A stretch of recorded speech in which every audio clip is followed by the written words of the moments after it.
పట్టణ షాహీ జామియా మసీద్కు సంబంధించిన స్థలము 12.5 ఎకరాలు ప్రస్తుతము పట్టణ టౌన్లో ఉన్న కళాశాల నిర్మించబడి ఉన్న స్థలం గురించి మనము ఈరోజు నిరాహార దీక్ష చేస్తున్నాము.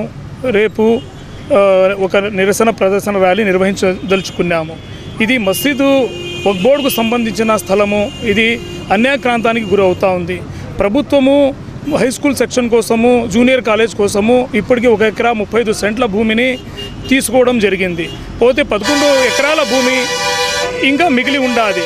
అది వక్ఫ్ బోర్డు ప్రాపర్టీ. అది ముస్లిం మైనారిటీలుగా మసీద్కు సంబంధించిన ప్రాపర్టీ. వారికి మనకు చెందవలసిందిగా కోరుతున్నాము.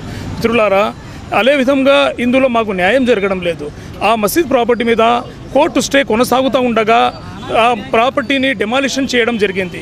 ఈ విషయం గురించి మేము న్యాయం అడిగితే మాకు న్యాయం జరగలేదు. పోలీసు వారి సహకారం అడిగితే స్టే ఉన్న ప్రాపర్టీని వారు డెమాలిషన్ చేయడం కానీ కట్టడం కానీ చేయకూడదు అని మనం న్యాయం అడిగినప్పుడు కూడా వారి నుంచి మాకు ఎలాంటి సహకారం అందలేదు. అందుకు మాకు న్యాయం జరగాల, వక్ఫ్ బోర్డుకి సంబంధించిన ప్రాపర్టీ వక్ఫ్ బోర్డుకి చేరాలనే ఉద్దేశంతో ఈరోజు మేము నిరాహార దీక్ష చేస్తున్నాము. మాకు న్యాయం జరిగే వరకు మేము నిరాహార దీక్షను కొనసాగిస్తాము.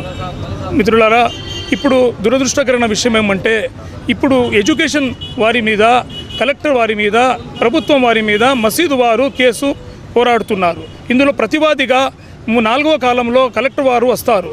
కానీ కలెక్టర్ వారికే కళాశాల ఇప్పుడు కన్స్ట్రక్షన్లో ఉన్న దాని స్టేటస్ గురించి అడగడం జరిగింది. ప్రతివాదిగా ఉండే వ్యక్తికే ఈ అవకాశం ఇవ్వడము మాకు చాలా బాధాకరము. ఇది అల్పసంఖ్యాకుల మీద అన్యాయంగా మేము భావిస్తున్నాము. ప్రతివాదిగా ఉన్న కలెక్టర్ గారికి కాలేజ్ స్టేటస్ గురించి ఇన్ఫర్మేషన్ ఎలా అడుగుతారు?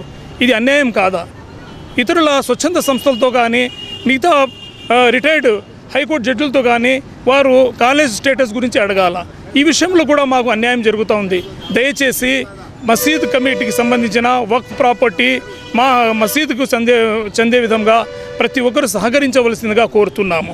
ఒకవేళ విద్యా కోసము, విద్యాలయం స్టూడెంట్స్ కోసమే ప్రాపర్టీ అంటున్నారు కొంతమంది.